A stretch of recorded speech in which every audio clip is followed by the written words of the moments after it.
Have you ever wondered how RC planes work, or perhaps considered building one yourself? In this captivating world of radio-controlled aviation, the allure of RC planes is undeniable. These miniature marvels of engineering dancing in the sky are not just toys. They embody a blend of science, technology, and artistry that's captivating to people of all ages. From the simplest gliders to the most complex scale models, RC planes offer an array of options that cater to a wide range of interests. Some are captivated by the thrill of flight, others by the technical challenge of constructing and operating these intricate machines. Whether you're a seasoned pilot or a curious beginner, there's always something new to learn, something more to explore. The beauty of this hobby lies in its depth and versatility, so buckle up as we prepare for takeoff. Stay tuned as we delve into the fascinating world of RC planes. Understanding the key parts of an RC plane is the first step towards mastering the art of RC plane modeling. So let's dive right in and break down these essential components. First and foremost, the heart of an RC plane, the wing. Not just a simple piece of material, the wing is a marvel of aerodynamics. Its shape, known as an airfoil, is designed for lift, the force that propels the plane into the sky. The top surface is curved while the bottom is flat, creating a pressure difference that lifts the plane upwards. Wings also house the ailerons, small hinged sections that allow the plane to roll and bank into turns. Next up is the fuselage, the body of the plane. This is where everything comes together. The fuselage houses the internal components like the motor, battery, and control systems. It's also where you'll find the cockpit, though in model planes it's typically just for show. The shape and design of the fuselage greatly influence the plane's stability and aerodynamics. Now let's talk about the stabilizers, which are the vertical and horizontal pieces at the tail end of the plane. The vertical stabilizer, or the fin, helps the plane stay on its course, preventing unwanted yawing or side-to-side movement. The horizontal stabilizer, or the tailplane, works with the elevator, another hinged section, to control the pitch or the up and down movement of the plane. And let's not forget the propeller, the thrust-producing component that works with the motor to move the plane forward. Its blades are carefully shaped and angled to push air backwards, propelling the plane in the opposite direction.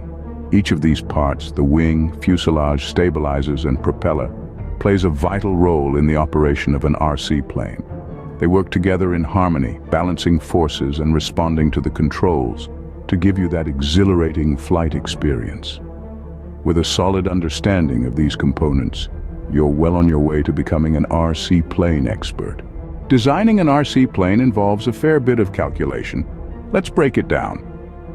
First up is the center of gravity, or CG, a vital aspect of any aircraft design. This is the point where the weight of the plane is evenly distributed, and it directly affects the stability and control of the plane. Think of it as the balancing point of the plane, both on the ground and in the air. If the CG is too far forward or too far back, the plane could become unstable or even uncontrollable. Next is the angle of attack, or AOA, which is the angle between the plane's wing and the oncoming air. This angle is crucial as it affects lift and drag. If the angle is too small, the plane might not generate enough lift to stay airborne. But if it's too large, the plane could stall and fall out of the sky. The optimal angle of attack varies depending on the design of the plane and the speed at which it's flying. Last, but definitely not least, is wing loading. This is a measure of how much weight each square inch of wing has to lift. In simpler terms, it's the total weight of the plane divided by the total wing area. A lower wing loading means the plane will be more maneuverable and easier to control, while a higher wing loading will make the plane faster but more challenging to handle.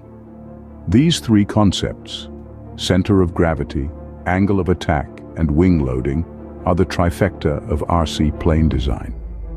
They interact with each other in complex ways, and getting them right is essential for a well-performing plane. But don't worry if all this seems a bit overwhelming at first. Like anything else, it gets easier with practice and experience, and that's the beauty of RC plane design. It's a blend of science and art, a dance of numbers and creativity, It's about understanding the principles of flight and then applying them to create something that's uniquely yours. These calculations are crucial to creating a well-balanced and aerodynamically sound RC plane. Ready to get your hands dirty? Building your own RC plane can be both fun and rewarding. This is the part where we roll up our sleeves and dive into the actual process of bringing our theoretical plane to life. First things first, let's talk materials. You might be surprised to know that you don't need a whole lot. A sheet of foam board, some balsa wood for reinforcement, a hot glue gun, and a craft knife will form the basis of your building toolkit. Oh, and don't forget the electronics. A motor, a battery, a receiver, and a couple of servos are essential. The first step in the building process is to cut out the parts of your plane from the foam board. This will typically include the wings, the fuselage, the tail, and the stabilizers. Remember, precision is key here. A poorly cut part can lead to a plane that doesn't fly straight or at all. Once you've got your parts cut out, it's time to assemble. This is where the hot glue gun comes into play. Start by gluing the wings to the fuselage, ensuring that they are perfectly aligned. Next, attach the tail and the stabilizers. Now, you should have the basic shape of your plane. Now, it's time to install the electronics.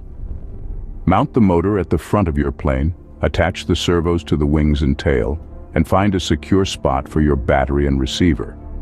Be mindful of the balance of your plane when installing these components. They can significantly impact the plane's center of gravity. Finally, it's time for the moment of truth. The maiden flight. It's okay if your first flight doesn't go as planned. Building and flying RC planes is all about trial and error. You learn from your mistakes, make adjustments, and try again. Remember, patience is key. It might take a few tries to get it right, and that's okay. The reward of seeing your hand-built plane take to the skies is well worth the effort. With patience and practice, you can build your very own RC plane. 3D printing is revolutionizing the world of RC plane modeling. This technology, once considered a novelty, is now an essential tool for hobbyists and professionals alike. It's not just about creating miniature replicas anymore. Today, we're using 3D printers to bring our most ambitious RC plane designs to life. Imagine having an idea for an RC plane and seeing it materialize before your eyes. That's the power of 3D printing. The first step is designing the parts. Using computer-aided design software or CAD, we can create detailed models of each component. From the wings to the fuselage, every piece can be meticulously crafted in the virtual world. Once our design is complete, we send it to the 3D printer. This machine, which might look like something out of a science fiction movie, builds our design layer by layer using a special type of plastic. The result is a physical object, precisely matching our digital blueprint. But why go to all this trouble? Well, 3D printing offers several benefits. First, it allows for rapid prototyping. If a design doesn't work as expected, we can quickly tweak it and print a new version. Second, it enables customization. We can create unique parts that aren't available off the shelf. And third, it's cost-effective. Once we own a 3D printer, the cost of materials is relatively low. However, it's worth noting that 3D printing isn't without its challenges. The process can be time-consuming, and there's a learning curve to using the software and hardware. Plus, while the parts we print are sturdy, they may not be as durable as those made from traditional materials. Despite these hurdles, the potential of 3D printing is undeniable. With this technology, we can turn our wildest RC plane dreams into a reality. And who knows? Perhaps your next RC plane masterpiece will be crafted not in a workshop, but layer by layer on a 3D printer. 3D printing opens up a new world of possibilities for RC plane enthusiasts. So, are you ready to take flight in the world of RC plane modeling? We've covered a lot in this journey today. We've dived into the thrilling allure of RC planes, explored their intricate anatomy, and understood the critical calculations in designing these marvelous machines. We've also taken you through the rewarding process of building your own RC plane and introduced the innovative world of 3D printing and RC plane modeling. Remember, the sky is not the limit when it comes to RC plane modeling. It's an exciting hobby where the learning never stops. So why not give it a try? Build your own plane, let it soar in the great blue sky, and feel the thrill of seeing your creation take flight. Don't forget to like, share, and subscribe for more exciting content on RC plane modeling. Until next time, keep soaring.